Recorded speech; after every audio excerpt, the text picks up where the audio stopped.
Hey everyone, thanks again for checking out yet another awesome video on making fun stuff in Mari's Nodegraph. This video is going to be a bonus to the top-down mask tutorial.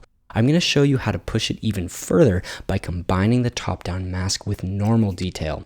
A big caveat on this lesson, this is kind of experimental and it can be a bit finicky and you may need to paint out some artifacts here and there, but it creates a really wonderful effect and really ties materials together with the underlying normal information on your model. Here's an example of it in action.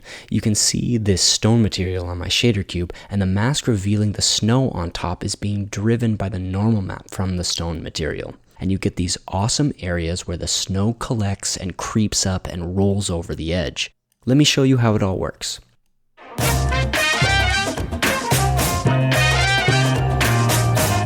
So like last time, I'm going to start with a surface normal. This time we're not going to normalize it, we're going to use the full range of values and we're going to plug it straight into this super special node called normal modulation. This combines two normal maps together by perturbing one with the other. Surface normal goes in the top and a detailed normal map goes in the bottom. I'll connect the normal out from the stone material into the normal modulation node, and we can see it take effect right away. I'm going to insert a normal strength on the rock normal to control the intensity of the effect. Now, like last time, I'm going to shuffle out the green channel. I'm going to add in a clamp here to set the value range between 0 and 1, and I'm going to add in my levels. I want this mask to be super crispy, very few midtones, so I'll crush it like this. Next, let's plug this into the merge for our snow material and view the shader. And look at that, it really blends the snow nicely by matching the detailed areas with the rock's normal information. I have a few other little tricks here. First, I'm displacing the snow material a little bit to push and puff it up and give it a little bit of volume. And second, I'm taking that height information, turning it into a normal map here, and blending it with the rest of the normals to give a nice edge along the fringe of the mask.